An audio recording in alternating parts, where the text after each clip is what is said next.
ನಾವೀಗ ಪಪ್ಪ ಅಧ್ಯಯನ ಮಾಡಿದ ಕೇಂದ್ರ ಸರ್ಕಾರ. ನಾ ಪೈಲ ಕೇಂದ್ರ ಸರ್ಕಾರ ಅಂದ್ರೆ ಏನಂತ ತಿಳ್ಕೊಂಡು. ಕೇಂದ್ರ ಸರ್ಕಾರ ಅಂದ್ರೆ ಏನಂದ್ರೆ ಕೇಂದ್ರ ಶಾಸಕಾಂಗ. ಶಾಸಕಾಂಗ ಅಂದ್ರೆ ಏನಂದ್ರೆ ಸಂಸತ್ತು, ಮತ್ತು ಅದ್ ಇಂಗ್ಲಿಷ್ನಾಗ ನಾವು ಏನಂತಂದ್ರೆ ಪಾರ್ಲಿಮೆಂಟ್ ಅಂತ ಕರಿತೇವೆ. ಪಾರ್ಲಿಮೆಂಟ್ ಸಂಸತ್ ಅಂದ್ರೆ ನಾವು ಪೈಲ ಏನ್ ತಿಳ್ಕೊಬೇಕಲ್ಲ. ಸಂಸತ್ ಅಂದ್ರೆ ಲೋಕಸಭೆ, ರಾಜ್ಯಸಭೆ ಮತ್ತು ರಾಷ್ಟ್ರಪತಿ. ಇದು ಮೂರು ಒಳಗೊಂಡಿರೋದ ಸಂಸತ್. ಈಗ ಆಮೇಲೆ ಈಗ ಸಂಸತ್ ಹೇಳಿಕಂದ್ರೆ ಹೊಸ ದಿಲ್ಲಿದಾಗ ಐತಿ. ಇದನ್ನ ಆಮೇಲೆ ಇದನ್ನ ಲೋಕಸಭೆ ಬಗ್ಗೆ ಚರ್ಚೆ ಮಾಡೋಣ. ಲೋಕಸಭೆಗೆ ನಾವು ಭಾರತ ಸಂವಿಧಾನದಾಗ ಲೋಕಸಭೆಯನ್ನ ನಾವು ಏನಂತ ಕರಿತೇವೆ ಅಂದ್ರೆ ಕೆಳಮನೆ ಅಂತ ಕರಿತೇವೆ.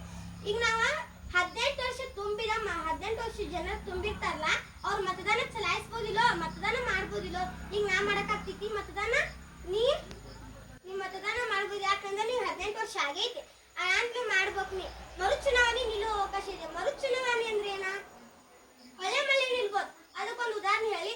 ಈಗ ನರೇಂದ್ರ ಮೋದಿ 3 ಸಲ ನಿಂತಿರು ಇಲೆಕ್ಷನ್. ಅವ್ರು 3 ಸಲ ನಿಂತರು, ಅವ್ರು 3 ಸಲನೂ ಗೆದ್ದಿದಾರ.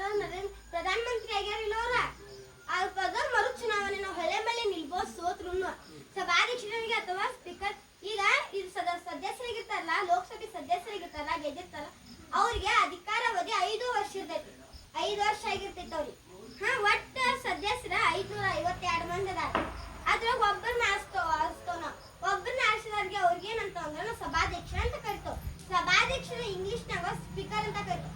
ಸಭಾಧ್ಯಕ್ಷರ ಅವ್ರ ಕೆಲಸ ಏನಂದ್ರ ಶಿಸ್ತು ಶಿಸ್ತಾಗಿರೋದು ಕಲಿಸೋದ, ಮತ್ತ ಸಮಾಧಾನ ಆಗಿರೋದು ಕಲಿಸೋದ, ಮತ್ತ ವಿಷಯ ಚರ್ಚೆಗಳನ್ನ ಮತ್ತೆ ಇದು ಮಾಡಕ್ ಹಚ್ಚೋದ, ಅವಕಾಶ ಹಚ್ಚೋಲ್ಲ. ಈಗ ನಾವು ಈ 552 ಸದಸ್ಯರಲ್ಲಿ ಒಬ್ಬರನ್ನ ಸಭಾಧ್ಯಕ್ಷರಾಗಿ ಮಾಡ್ತಾ ಅಂತ ಹೇಳಿಲ್ಲ. ಇದನ್ನ ಅವ್ರ ಅರ್ಹತೆಗಳೇನಿಲ್ಲ. ಈಗ ಲೋಕಸಭೆ ಸದಸ್ಯರ ಅರ್ಹತೆಗಳು ಏನಿರ್ಬೇಕು? ಭಾರತದ ಪ್ರಜೆ ಆಗಿರ್ಬೇಕು. ನಾವು ಯಾರು ಸಿಕ್ಕದ ಭಾರತ ಪ್ರಜೆ ಆಗಿ ಕೊಡ್ತೀನಿ. ಈಗ ಮೊದ್ಲ ಬ್ರಿಟಿಷರ, ಅವಾಗಿನ ಕಾಲದಾಗ ಬ್ರಿಟಿಷರ ಆಯ್ಕೆ ಮಾಡ್ಯಾರ. ಈಗ ಕೊಡ್ತೀನಿ ಒಪ್ಪಸರಿಗೆ ಇಲ್ಲ. ಕನಿಷ್ಠ 25 ವರ್ಷ ಆಗಿರ್ಬೇಕಂತ. ಅಂದ್ರ ಲೋಕಸಭೆ ಸದಸ್ಯರಾಗಕ್ಕ ಅವ್ರಿಗೆ 25 ವರ್ಷ ಆಗಿರ್ಬೇಕು. ಯಾವುದೇ ಸರ್ಕಾರಿ ಹುದ್ದೆ ಯಾರ ಲಾಭದಾಗ ಇರಬಾರ್ದು. ಅವ್ರು ಯಾರ ಲಾಭ ಹುದ್ದೆಯಲ್ಲಿ ಇರಬಾರ್ದು. ಮಾನಸಿಕ ಅಸ್ವಸ್ಥನಾಗಿರಬಾರ್ದು. ಅಂದ್ರೆ ನೀವು ಹುಚ್ಚರಿಗೆ ಕೊಡ್ತೀನಿ ನಾ ಮಾತಾಡಕ, ಅದ ಮಾನಸಿಕ ಅಸ್ವಸ್ಥೆ ಅಂತಲ್ಲ. ಅದಕ್ಕೆ ಹುಚ್ಚನಾಗಿರ್ಬಾರ್ದು. ನ್ಯಾಯದಿಂದ ಶಿಕ್ಷೆ ಇರ್ಬೇಕು. ನ್ಯಾಯಕ್ಕೆ ನಾವು ಏನಂತ ಅಂದ್ರೆ ಇಂಗ್ಲಿಷ್ನಾಗ ಕೋರ್ಟ್ ಅಂತ ಕರಿತೇವೆ ನಾವು. ಅದ ನ್ಯಾಯದಿಂದ ಶಿಕ್ಷೆ ಇರ್ಬೇಕು. ಯಾಕಂದ್ರೆ ನ್ಯಾಯದಿಂದ ಶಿಕ್ಷೆ ಆಗಿರ್ಬಾರ್ದು ಅಂದ್ರೆ ಅವ್ರು ತಪ್ಪು ಮಾಡಿರ್ತಾರ, ಅದಕ್ಕೆ ಶಿಕ್ಷೆ ಆಗಿರ್ತೈತೆ ಅವ್ರಿಗೆ. ಈಗ ತಪ್ಪು ಮಾಡಿದ್ರೆ ಮುಂದೆ ಮಾಡೋ ಸಾಧ್ಯತೆನೂ ಇರ್ತೈತಿಲ್ಲ, ಅದಕ್ಕೆ ಅವ್ರಿಗೆ ಕೊಡ್ಬಾರ್ದು.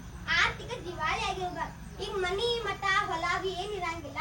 ಅವ್ರ ಮನಿ ಮಠ ಏನಿರಂಗಿಲ್ಲ ಅಂತನ ಅವ್ರಿಗೆ ಕೊಟ್ಟಿರ್ತಾರಲ್ಲ ರೊಕ್ಕ, ಈಗ ಸಹಾಯ ಮಾಡಂತಂದ ಅದನ್ನ ಅವ್ರೆಲ್ಲ ಜಜ್ಕೊಂಡ್ ಬಿಡ್ತಾರೆ. ಇದ ಲೋಕ